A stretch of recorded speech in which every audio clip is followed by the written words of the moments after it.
笑一笑，深呼吸。今日你笑咗未啊？嗱，好犀利喎！你今日話同講呢個 topic 嚇，我諗大部分人都經歷過㗎啦。咩啊？病啊嘛，哦，病又有分大病定係小病？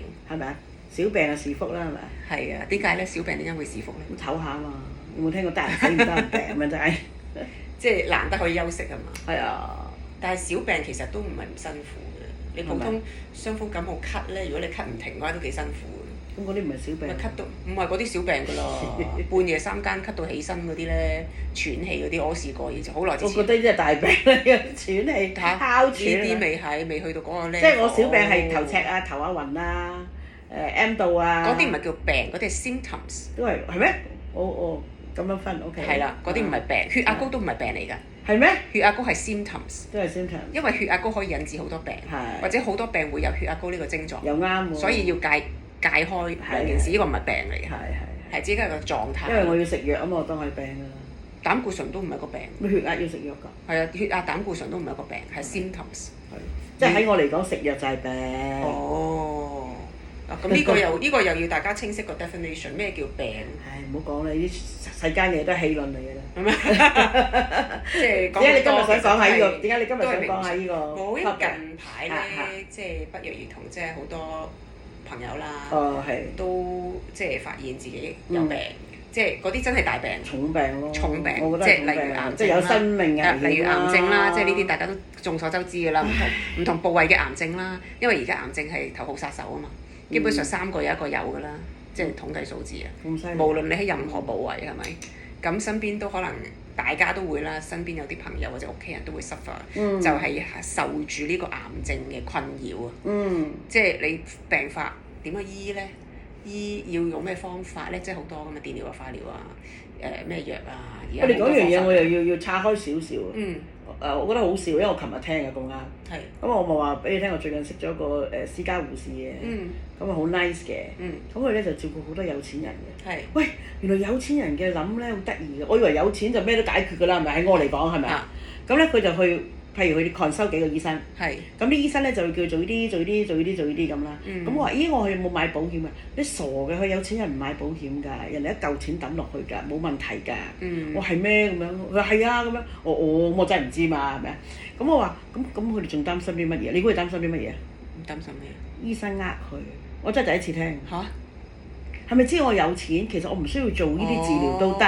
我真係第一次聽啊！咁又係喎。原來有錢人係會咁樣諗㗎。因為可能有啲醫生會覺得你既然都俾得起錢咯，咪做多幾樣嘢咯。但係咧嗱，我聽佢講啦，佢其實咧，即係佢講啦嚇，佢以佢係一個私家看護，咁佢梗係全部都私家醫生啦。佢係 suppose 啊，佢其實啲私家醫生係唔會咁做嘅。佢話，但係有啲點解會咁做咧？其實就係唔想做你生意，係嚇，即係嚇走你。哦，咁樣啊？係啊，原來咁嘅，我真係第一次聽，所以我又想拆開下，講下呢啲嘢。我淨係知有時即係以前啦嚇，有啲朋友或者客人嘅經歷咧，就係因為啲醫生知道你有買保險，咁佢就會睇住你買份乜嘢保險。你買嗰啲大額保險，佢咪寫大啲個數咯，咪收你貴啲咯。係咪？佢哋知道有得 claim 啊嘛。咁所以就其實你話係咪所有醫生都唔會咁樣做咧，都唔一定嘅。即係佢哋有冇醫德係一件事。有啲咧就即係某間醫院咧，我都試過有客人講，就係明明唔使做嗰樣嘢，佢話你橫掂都入到嚟啦，不如做埋咩啦咁樣。即係好奇怪㗎。但係咁我點解要做嗰樣嘢？我明明係做呢樣嘢，咁點解又要做埋嗰樣嘢？咁你橫掂都入嚟啦，你咪做埋呢樣嘢咯咁。即係咪咁樣嘅咧？可以順便嘅咧？咁係可能唔需要㗎嘛嗰樣嘢。咁所以其實係有啲醫生係會咁樣嘅。即係所以好得意啦！即係你講開病啊嘛，咁有錢人就係有呢種恐懼啊嘛。係咯，你越有錢越有呢種恐懼就係俾人呃啊嘛。係咯，冇錢怕咩俾人呃啫？係咪先？你有錢先怕俾人呃。咁你有錢怕咩呃？即係呃極都有，即係我嘅概念就係咁啦。咁又唔係咁。即係佢覺得唔抵。係啦。係咪？即係蝕底。同埋冇面㗎嘛，俾人呃咗。我冇面，覺得自己好似好蠢咁樣。OK，係咯，所以我第一次聽我就覺得，有乜咁得意嘅？即係所以點解要睇幾個醫生？係咪睇下唔同嘅方案？係啦。比較過究竟邊個講真話？咁其實都唔知喎。即係佢3個都要做嘅，咪做咯。我諗係咁。即係所以你講起病，我又覺得幾得意幾 interesting 啦。即係好多人生百態。有時你普通病都唔止睇一個醫生啦，可能你感冒睇呢個醫生，喂食咗2次都唔得喎，跟住你又走去睇第二個醫生，又試下嗰啲得唔得啦？有特效藥或者要打針定點咧咁樣，你都會咁樣噶嘛。係，咁喂，咁樣講啦，嗱，我哋學咗佛之後啦，咁即係有病，我哋點樣去面對咧？即係如果有病，因為點解咧？我咁講咧，嗰時聽阿老師講都好笑嘅。你有病就睇醫生啦，唔使我拜多啲佛就得㗎啦，念多啲佛號啊！真係㗎，聽唔少嗱，我哋講，我念佛號得㗎啦，菩薩會保佑我嘅。哇，幾驚啊！阿老師聽完之後真係打冷震啊，大家都咁犀利，真係好喂嗱，我無意講啊，即係真係㗎，有啲基督徒都係㗎，即係神會安排，神係俾我最好嘅安排，神係會嚟醫我嘅。真係有，我識唔少嘅，佛教徒又有，基督徒又有，天主教徒都有。即係病啊，會令到，即係你就會知道邊啲係迷咗，即係病懵。我哋唔係宗教還宗教，但係你有時你面對嗰個 situation，你都要用理性去睇件事㗎嘛，唔係宗教可以喺嗰一刻去幫到你呢樣嘢。即係佢哋成日覺得神係依靠嘛，一個力量啊嘛。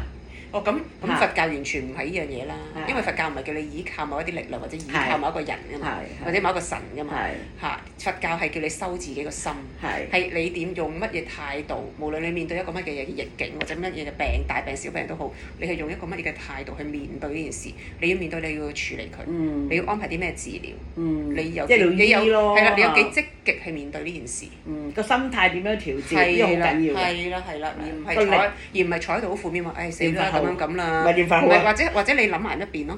有啲人就算唔係念佛號都好啦，可能你係好 negative 好負面嘅，你就喺度唉都冇得救㗎啦，點啊，唉好慘啊咩，成日終日就愁眉苦面啊，冇心機啊，做咩都冇晒心機啊。我之前聽過有好多就話，我唔想做人啦，菩薩快啲嚟帶我走啦，咁啲幾多啊？好多，咁但係其實呢件事係好唔正之見。因為學佛就係正向㗎嘛，個人係要積極㗎嘛，係啊，去講結善緣啊，結好因㗎嘛，點會諗呢啲咁負面嘅嘢咧？即係有啲人會覺得，佛係咪就係咁咯？但係佛係唔係咁咯？梗唔係咁啦。佛係其實佛教係一個好積極嘅絕對宗教嚟嘅，因為有來世嘛，你其他啲話冇嘛，永生啊嘛。點解咧？就係因為你可以改變啊嘛。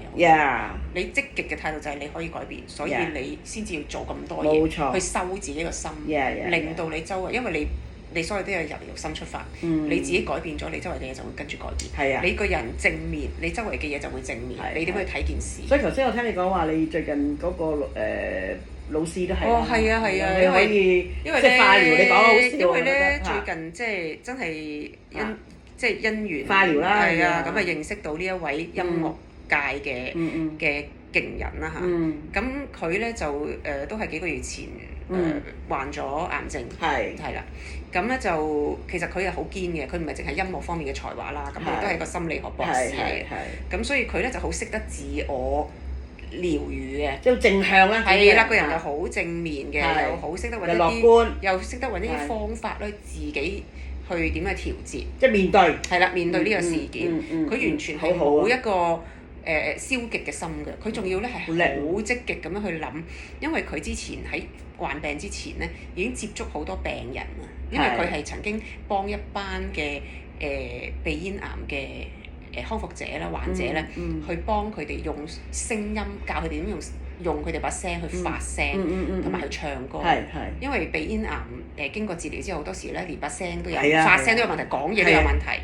咁佢就係即係佢係一個善心嘅人啦，就係幫呢一啲人咧，就係咁以收你10蚊堂啦咁樣，咁就去幫佢哋做呢樣嘢。咁嗰陣時佢係未患病㗎嘛，咁好啦，到佢幾個月前患病發現咗呢樣嘢之後咧，咁佢就反而覺得。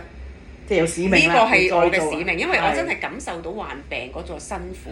即係之前係咁嘅，之前係幫，而家就身歷其境啦。係啦，更加咧想做多啲去幫呢班人。咁佢唔係諗住幫自己喎，其實佢係諗住幫呢班人。犀利。咁當然啦，佢患病佢梗係要經歷一樣嘢，就係要有手術啊，要做化療啊，嗰樣嘢係大家都要做嘅嘢嚟㗎啦。咁但係佢好得意，佢就對住啲醫生咧，佢就即係其實你大家如果有認知。都知道化療針可能3-4個禮拜要打一次㗎嘛，咁佢咧就過去就2個月咧就冇翻去打化療針，咁咧就跟住咧佢冇辦法啦，醫生成日追翻你幾時翻去打針啊點，咁啊卒之佢都係要翻㗎啦，係咪？咁翻到去咧，咁佢嗰個癌指數咧反而係好咗喎。即係冇做化療，係啦，反而好咗，仲要呢個人增咗磅喎。Oh my god！咁跟住咧，個醫生就問佢：你做咗啲乜嘢？你搞咗啲咩嚟？點解會咁樣啊？佢話：我唔話俾你知啊，我收錢嘅喎。我有特別方法，不過我收錢嘅。啲秘技啊！咁但係當然啦，佢有好多自己研究出嚟嘅方法，因為佢有好多嘅學問喺裏邊啦，有聲音啊點樣治療啊，然後佢又用心理點樣調節啊各樣嘢，佢真係一個好即係佢唔會淨係靠堅毅嘅人啊，佢靠心理啊能量其實你見到佢個人咧，佢打完化療咧，隔咗一日咧。呢啲人話成日攰幾日啊，辛苦幾日㗎嘛。塊面灰色㗎，我見過。你見到佢個人咧，你唔覺得佢有病咯？OK。行出嚟咧，佢仲要係做正常人嘅嘢。佢話：你唔好當我係病人，我係做緊正常人嘅嘢。嗰種意志力真係驚人到不得了。係。你點解用意志力克服呢件事？好靚。咁我就想講咧，其實大家都會有機會面對病呢樣嘢。問題係你用一個乜嘢嘅態度去令到呢件事變好咯。而唔係即係一個病醫唔醫得好，除咗藥物之外，其實心理因素係好大影響㗎。你都有聽過以前啦，有啲 story 就係講一個人話醫生話俾你知你得幾個月命啦，跟住佢唔醫個老婆咯，最出名係啊，唔醫去旅行去玩，好開心，跟住翻嚟冇病，免疫系統起翻晒。係啦，跟住完全冇病或者腫瘤消失咗，都有呢啲情況㗎嘛。所以其實係心理因素影響你嗰個痊愈嗰個時間或者各方面，你個身體嘅狀況係好緊要。係好緊要，所以大家病就難免㗎啦，小病啊多啲自己去檢點自己嘅身口意啦。喺我哋法學嚟講係咪啊？如果真係大病要接受我哋叫即係業力啦熱風吹埋嚟嘅時候咧，頭先你講得好好嘅就係我哋個心態點樣去面對要接受，然後就尋求即係處理方案，咁啊正面去處理咗佢咯。咁非常好，呢啲都係靠平時嘅，我覺得，即係你唔會突然間個人好負，不嬲你個人都唔係咁正面嘅。如果你再遇到啲唔開心嘢，你好難突然間一個反差嘅，即係比較少，我唔敢話冇。但係如果你平時人都係比較正面啦、樂觀啊，咁你起碼容易去接受某啲嘢，咁你咪會都係咁過，但係可能你會有不一樣嘅人生咯。即係好似你頭先話嗰位阿 Sir 咁樣係咪啊？佢就之前都幫呢啲病人㗎啦，而家自己有埋病，佢唔單止冇退，即係如果一般人即係如果一般人都諗法，哇！我咪真係對得呢班人多咧，無啦啦冇病都惹到病，一般人係咁低咧諗㗎嘛，都係唔好做啦，唔好搞啲嘢啦咁。但係反而唔係喎，佢覺得呢個係一個使命喎，佢更加要用自己見證。去證明俾人睇，喂係得嘅。係啊。係啊，呢個先緊要嘛，係咪先？係啊，你哋所有人覺得唔得嘅嘢，佢話俾你知得咯。係啦，即係喂好老實，啲人成日都話你有情緒病，你知我咩？你了解我咩？你都冇試過情緒病，即係等於嗰時啲人都 challenge 我嘅，你講咁多佛菩薩，你見過啦咩？係喎，真係未見過，唔可以亂講。卒之我就見咗啦，我就好大膽話俾人聽，我見咗啦。所以每個人都有自己嘅使命。每個人都有自己嘅使命，點樣去做，你先能夠活得你自己嘅人生，我覺得咧比較有啲意義咯。我自己覺得，即係睇人都要病死㗎啦，即係我哋嘅往生啦，係咪先？我哋就，但係起碼去到病嘅時候就有呢個轉捩點。其實我見好多人有病都係有轉捩點。你覺唔覺得？即衰啲講句，成日都話唔見棺材唔流眼淚啊嘛。即係人都係比較咧，去到嗰個位先谷底啦，先至自己先至反省啊。係啊。大部分人啦講，我唔敢話全部，有啲人叻嘅，有啲人就知道就已經防非止惡啦，呢啲聖人嚟㗎啦。老師話，我哋都係凡夫，即係起碼知道錯會改，已經算係咁啦。再令自己進步就更好咯，慢慢學咯。咁我就即係再推遠一步就係，如果大家仲係身體健康未病嘅話，咁係咪要及早做一啲嘢，令到自己唔好有呢個病出現咧？雖然我哋未必100%控制得到，但係頭先所講，我哋知道。哇！情緒係一個影響啦，係咪？